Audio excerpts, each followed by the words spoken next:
So today we're going to talk about how to potty train your puppy in an apartment versus a backyard. So what's the biggest difference? Obviously with a backyard, you can take your puppy out to the area anytime they need to go. But with an apartment, because a lot of dogs tend to frequent the grassy area around the building, I don't tend to take my puppies out there, especially if they're not fully vaccinated. What I like to use instead is a potty pad. But what's the biggest connection between the two is whether it's a backyard or an apartment, I always get my puppies on a schedule.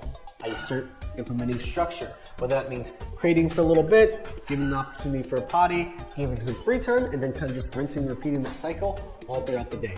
So what I would do in an apartment is I would have that potty pad. So when I take my puppies out of the crate, I put them on the pad.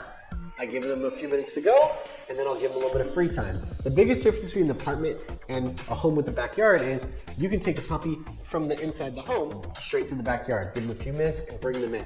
So you're basically doing that inside the apartment, but you gotta slowly build them up to then eventually going outside. Well, the easiest way to do that is to slowly move your potty pad all the way to the door.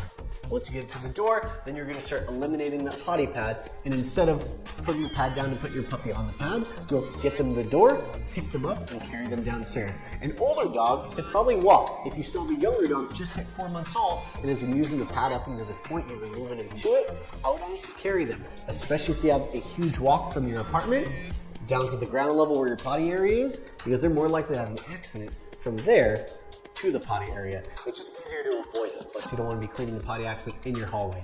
So carry them, bring them down. Older puppies, you can probably walk them. And I want you to treat it the same way as the potty pad though. I'll get them to the grassy area, make them do a sit with a little treat that I bring with me, tell them break or okay, release them to go potty, and I'll only give them a couple minutes to go potty downstairs. And I know, probably don't want to walk back and forth too many times, but it's really important that we don't give them 10-15 minutes to sniff everything outside.